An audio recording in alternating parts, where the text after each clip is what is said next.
Hello, class. In this video, we're going to do something a little different, a little more fun. You see, when I was a kid, I was a big Saved by the Bell geek. In fact, I'm old enough to have watched the original series on Saturday mornings, of course, followed by countless times in syndication. So I was very excited when the reboot came out. I started watching the series, and right here on your screen, you have one of the first shots. This is of the high school that these kids attend. And it's a beautiful lobby, lots of excitement, really cool architecture. And I was like, why did they not shoot in this lobby in the original series 30 years ago? And I was like, oh, right, of course, because this is an addition or a renovation to the school. You know, it's been 30 years. A lot has probably happened to the architecture. And I said, hey, wouldn't it be fun to do sort of a tongue-in-cheek review of the architecture of Saved by the Bell? And so here we go. I hope you enjoyed this video.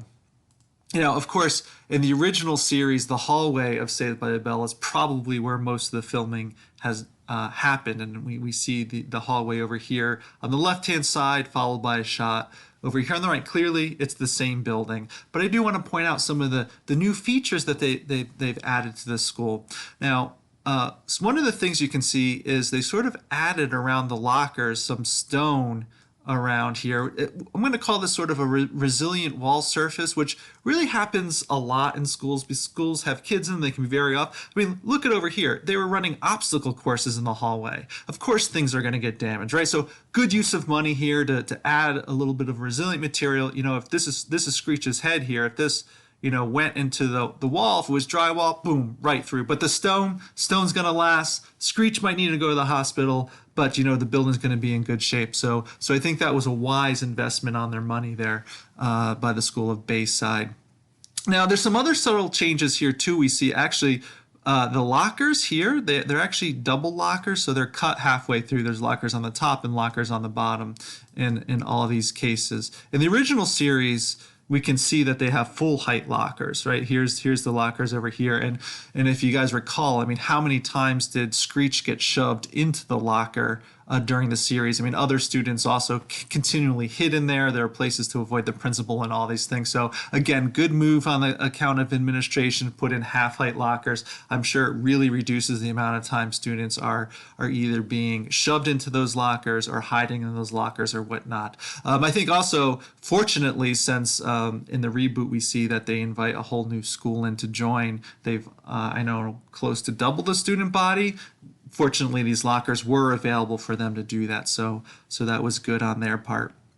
So I do want to point out something very subtle about the hallway changes. If we look at the alignment of this stair right here on the new alignment, we can see that it pretty much aligns with the edge of the lockers and the wall. But look at here in the old series. If I pull a line straight up here, it hits about halfway through the stairs. So I'm wondering, somehow in all of this, they actually shifted the hallway to the left, it appears. I mean, I think it makes sense, again, from circulation. You have a stair come down. Of course, you want it to go right into the hallway and just keep students moving through. So I think it was a smart architectural change, but man, that must have cost them a lot of money to do that. But good for them. Good for Bayside High School there. In case you guys don't know, if you don't watch the series as much as I do, the principal's office is actually right off screen in both these shots. There's a doorway. If I'm using this one over here, there's a doorway just off screen right here that you enter, and you enter directly into the principal's office. And that's actually the next space I want to review just very quickly, because for all the changes that happened in the hallway, I find it really interesting that very few changes happened in the principal's office. They still have the wood siding. Even this plant right here, I think this is the same plant Mr. Building has in the background there. Principal's changed, of course. It's been 30 years, but not much else has changed. We can see they obviously spent their money in the hallway and some other spaces that we'll see coming up, which is perfectly fine. The principal, doesn't need fancy things to run a school. So let's keep on moving, because the next one here, we're going to look at the classroom, where again, I think the architects and the school board decided to make some really smart decisions. We can see here in the original series, we have a classroom. We're actually looking sort of from the teacher's perspective back. And so this door here is not the main entrance. The main entrance is actually behind us. If you watch the series, but there's sort of a side door. That often happens in like science labs and other classrooms, connecting classrooms together. That's the door you see here. And you see the windows up in here, right? frosted. It doesn't let much light in. You can't even see out of them. It's above people's heads. It ends up being a very artificially lit space.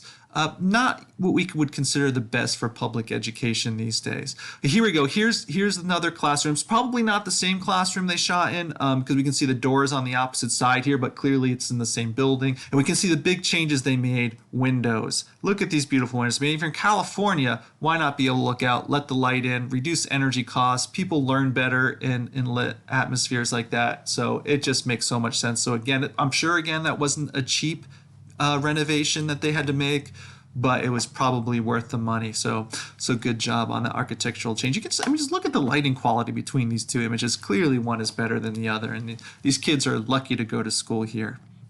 So good job with that. I do want to look at the exterior of the building as well. Here we go. Here's a shot of New School, and it looks like possibly this form over here might be the, this building here. It's been changed. The bricks aren't identical, but certainly is updated. And then over here, this is that new lobby that they built, which makes sense. It's sort of attached to the side of the building. It looks really good. So it's just maintenance, general maintenance and all that. That's all very good. Putting their money again into some core classroom spaces and things like that for the students makes a lot of sense. And it does look good. One of the great things about Saved by the Bell is that they also have architectural models, both in the original series and in the reboot. And I don't think that happens very often on TV. So have it happen in both is really fun. We can see the little tower here. We see the tower here. And we're looking at the back of the building on this one, and therefore the front on here. This is just a partial model, so not a lot of comparisons to be made. But I did want to use this to lead into the rest of the discussion. You see, on the original model, this isn't actually a model of what the school was like during the original series. It was a proposed model. This is from the episode where they found oil under the football field, and they contracted with an oil company to drill that oil. And sort of as a give back from the oil company, they were going to renovate the school. And this is their proposed model of what would happen. And one of the biggest changes we actually see in this model is right here. This is a proposed new gymnasium for the school.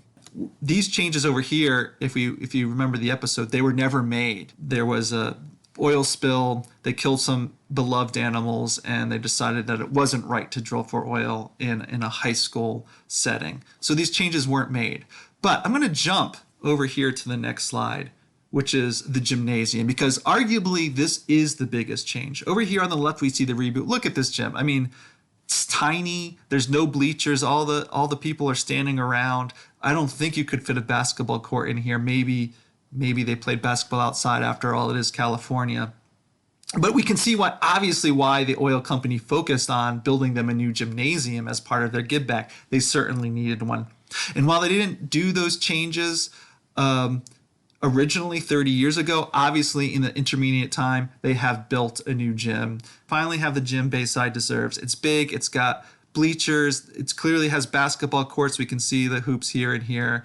In this scene, they're playing dodgeball and whatnot. But they finally have a gym. We can see, here's Slater wrestling his match, protecting Screech here in this shot. Here he comes back as coach. That's really got to make him proud. So again, I think this was a good move on the architects, good move on the point of the administrators. The gym looks really nice. That said, since I am such a Saved by the Bell geek, I just want to take a few minutes and review the show as a whole. I think the reboot was actually pretty good. I think the most important part about the reboot is they stuck to the core of what the original was about, which is 6 diverse friends who would do anything for each other. Now, one of the things I liked about the reboot was that it was a show about how these 6 friends became friends in the first place and why they would do anything for each other. In the original series, most of them were friends from the start of the show. But I do like to see how we got to get that character development and their friendships grow. And I'm looking forward to see how their friendship changes, hopefully in a season 2. The other really interesting thing about Saved by the Bell, originally as a Saturday morning show, it was pretty goofy. And I think that goofiness made it fun and interesting, unique. The reboot, while not as goofy as the original, I think is still not afraid to be silly and sort of make fun of itself. They have incorporated the friendship along with the silliness, and it makes for a pretty good show. So if you want to, go ahead and check it out. If I had one criticism it would be that they use the B word too much, but I don't have any control over that. This brings us to the end of this video. I hope you liked it. And if you did, let me know, because arguably the architectural changes between the original series and this reboot are not the biggest architectural changes we see in canon for the show. I'm, of course, referring to the Good Morning Miss Bliss years, where in the end they ended up moving the whole school from Indianapolis, Indiana to California. So if you want to see me do a video of those changes, let me know. Otherwise, I'll get back to my typical content talking about architecture and architectural drawing. Thanks for watching.